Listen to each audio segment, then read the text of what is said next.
Hello mga kakulets, walang nagtatanong pero ayan, ako nga pala si Tortoli. Ayan, practice muna ako maglungi-lungi dito. Ay baka kasi maisabak ako ng mamasisi nga sa Olympics. O di baka biglang yaman kami. O, at Bush, uy, hello po. Ako naman nga po si Ellie at ito nga't medyo nagtatampo nga ako. Paano ba naman po? Ay kinagat nga po ako ni Tortoli. Ay wag niyo na din pagagitan ng mami ako kasi nagulat din siya kasi sobrang busy niyan sa backer kasi ang dami naming bisita. Akala ko kasi nag-joke lang si Tortoli tapos nakagat na niya pala ako. Guilty nga ang mama ko. Naawa nga din ako sa mama ko. Pero okay lang po, hindi naman po ganun kasakit.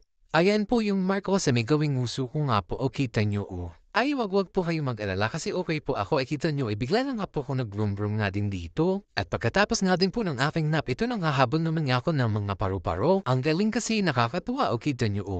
Ang dami nga naming kalaro ng torklets dito nga sa back. Kita nyo ay mga bata, pinapakain nga sila nga ng mga chicharong bulaklak. At ito nga hindi ko nung naman ng group ng ibang bata dito. Bakit nilalagan kami ng bulaklak sa shell? Nang napagod na nga yung mga bata kakalaro nga sa labas ito, pumasok na nga din kami sa loob. Ayaw naman nila akong pansinin kasi busy naman sila. Pero buti nga ako, ang dami kong toys galing nga kay Mama Sisi. Kaya ay naglaro-laro na lang din ako. Pero ang problema nga po, sa dami ko ng toys, hindi ko na nga din alam minsan kung anong lalaruin ko. Ay sabay-sabay ko na po ito.